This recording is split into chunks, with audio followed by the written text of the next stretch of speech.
Hello students, Civil Engineering 4th semester, Mechanical Engineering 4th semester, Electrical Engineering 4th semester, CS part 2 का ये 41वां lecture है। 41वां lecture है। कल हम लोग कॉम्प्रिहेंशन, जिसको कि आप अनसीन बोलते हैं, कर रहे थे। एक एग्जाम्पल किए थे, कुछ हमारे स्टूडेंट्स करके उसे आंसर भेजे भी थे। लगभग ठीक किया था आपने, but you need more practice. आपको अभी और भी अभ्यास की ज़रूरत है, प्रैक्टिस की ज़रूरत है।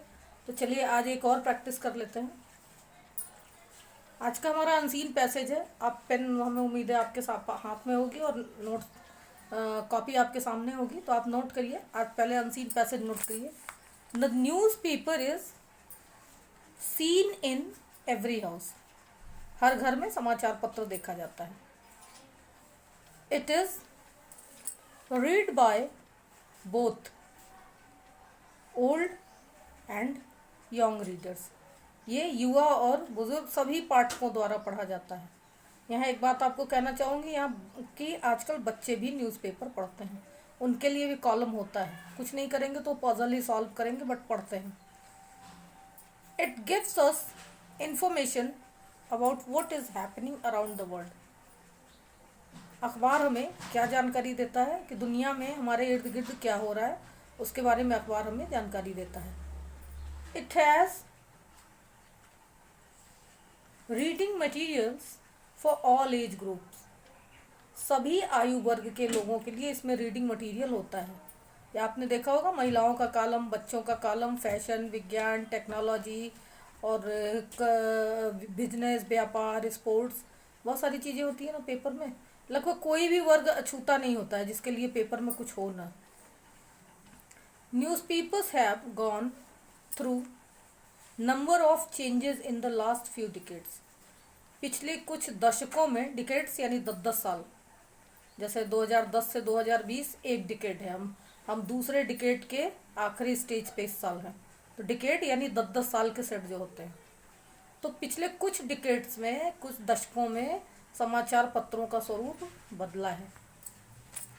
एक पैराग्राफ हमारा ये कंप्लीट हो गया। अभी देखिएगा इसमें से भी एक आध क्वेश्चन निकल आएगा। जैसा कि कल हमने बताया था कि हर पैराग्राफ से एक क्वेश्चन होता है, और एक क्वेश्चन का आंसर आपको जिस पैराग्राफ से मिल गया, फिर उस पैराग्राफ से दूसरा क्वेश्चन नहीं आना है, ये जान लीजिए। नेक्स्ट पैराग्राफ हमारा देखिए। Newspapers are rich source of information. समाचार पत्र सूचना का एक रिच सोर्स है, समृद्ध सूत्र है, माध्यम है। दे आर चीप, और ये सस्ते भी पड़ते हैं। Every class of people can afford to buy them. समाज के किसी भी तबके का व्यक्ति समाचार पत्र खरीद सकता है। हालांकि अब समाचार पत्र 6 रुपये और उससे भी ज़्यादा का हो गया है, जो डेली न्यूज़पेपर है।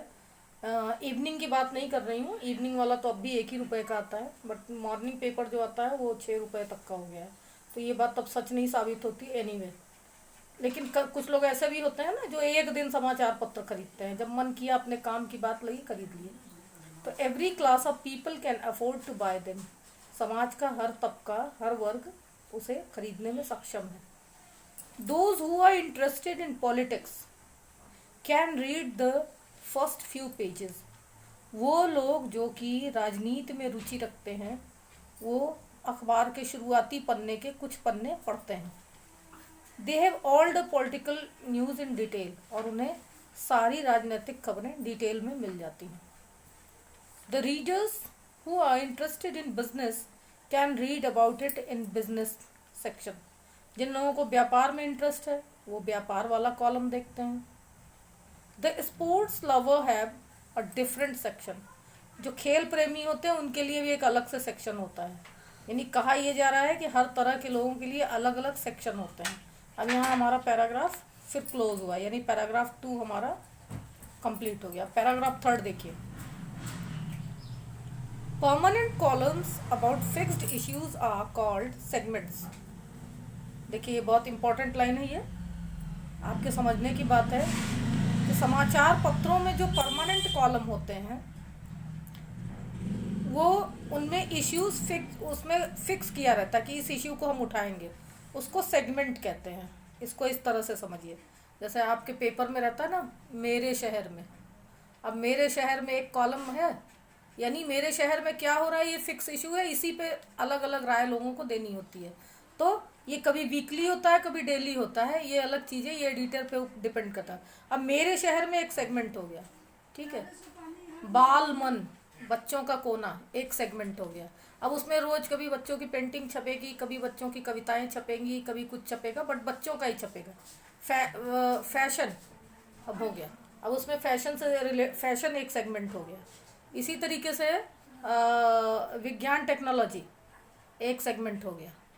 दूसरा होता है एक कॉलम बहुत छपता है धरना प्रदर्शन, ये एक परमानेंट सेगमेंट होता है कि आज शहर में हमारे कहाँ कहाँ धरना प्रदर्शन हो रहा है। एक उच्च न्यायालय से, इलाहाबाद के अखबारों में ये परमानेंट सेगमेंट है उच्च न्यायालय से। अब उच्च न्यायालय की यानी हाई कोर्ट की जो खबरें होंगी वो उस सेगमेंट में छपेगा, मतलब जो फिक्स्ड है कॉलम के उसमें वो छपना ही छपना है। जैसे देखिए हर अखबार छपता है मेरे शहर में या मेरे शहर की गतिविधियां एक छपता घूमता आईना, माने उद्देश्य एक ही है कि आज शहर में कहाँ कहाँ कौन कौन सी गोष्ठी होनी है, सेमिनार होना है, कौन कौन से एनजीओ क्या क्या काम करने वाले हैं, इनकी प्रेस रिलीज छप जाती है। तो वो सेगमेंट हो गए, ठीक है।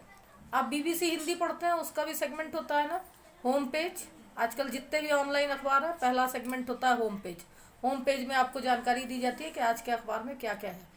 दूसरा फिर होगा राष्ट्रीय, दूसरा होगा प्रदेश राष्ट्रीय, तीसरा होगा अंतर्राष्ट्रीय, चौथा होगा प्रादेशिक, फिर विज्ञान टेक्नोलॉजी, मनोरंजन 24 mm यानी 24 mm यानी कि सिनेमा, फिर कुछ लोग टॉलीवुड छापते हैं, कुछ लोग टीवी समाचार ऐसे करके छापते हैं। तो ये सेगमेंट्स होते हैं। ये सेगमेंट इलेक्ट्रॉनिक मीडिया में भी होता है, प्रिंट मीडिया में भी होता है। तो ये सेगमेंट्स हो गए। तो permanent columns about fixed issues are called segments. Newspapers have various segments. एक समाचार पत्र में बहुत सारे सेगमेंट तय होते हैं, लाइक जैसे कि नेशनल, इंटरनेशनल, सोशल यानी कि सामाजिक, कमर्शियल वाणिज्यिक, क्राइम अपराध जगत से क्या हो रहा है, स्पोर्ट्स खेलों में, फैशन यानी कि फैशन जगत में क्या हो रहा है, साइंस, टेक्नोलॉजी, गवर्नमेंट स्कीम्स यानी कि सरकारी योजनाएं कौन कौन सी लागू हो रही हैं, इस पर भी होता है। और आजकल तो मैं देख रही हूँ इधर 2-3 सालों से ये भी छप रहा है अखबार में कि आज की ओपीडी, देखा होगा ना आप लोगों ने पेपर में, आज की ओपीडी यानी कि आज हमारे शहर के जो सरकारी अस्पताल है, यानी इलाहाबाद का जैसे है तो स्वरूप रानी नेहरू है, तो उसकी डेली ओपीडी बुलेटिन आती है कि आज कौन कौन से डॉक्टर बैठेंगे, कितने बजे बैठेंगे और वो किसके विशेषज्ञ हैं। ये उधर हेल्थ मिनिस्ट्री ने अनिवार्य कर दिया था छापने को कि अखबारों में आज की ओपीडी, वो भी एक सेगमेंट है, छपता है, हर अखबार छापता है।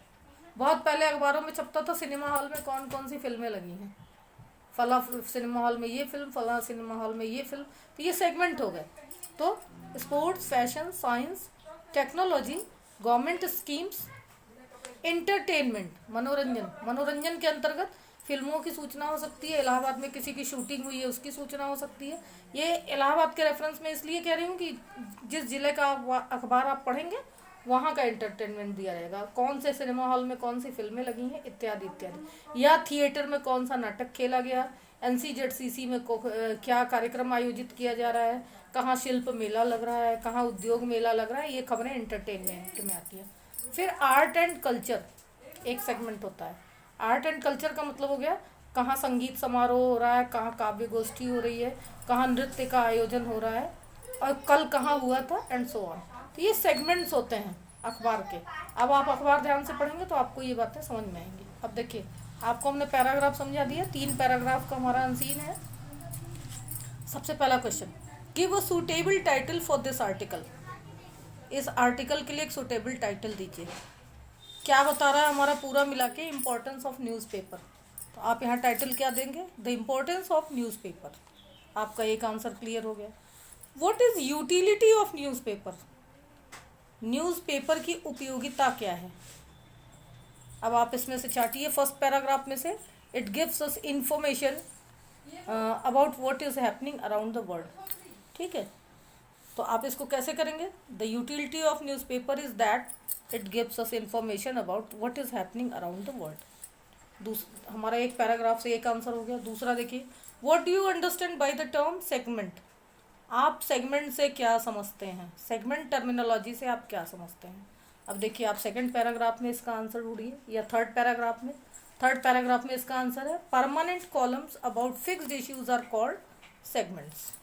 ये आपका दूसरा आंसर क्लियर हो गया। तीसरा क्लियर हो गया। चौथा देखिए, right the category of readers who seek their own interest news. अब देखिए, हमने बताया था ना कि एक क्वेश्चन ऐसा पूछा जाता है जिसमें आपका क्रिएशन, आपकी सोच, आपकी सेंटेंस बनाने की क्षमता देखी जाती है। फिर भी ये आसान है। Right the category of readers who seek their own interest. Seek माने खोजना, देयर ओन इंटरेस्ट न्यूज।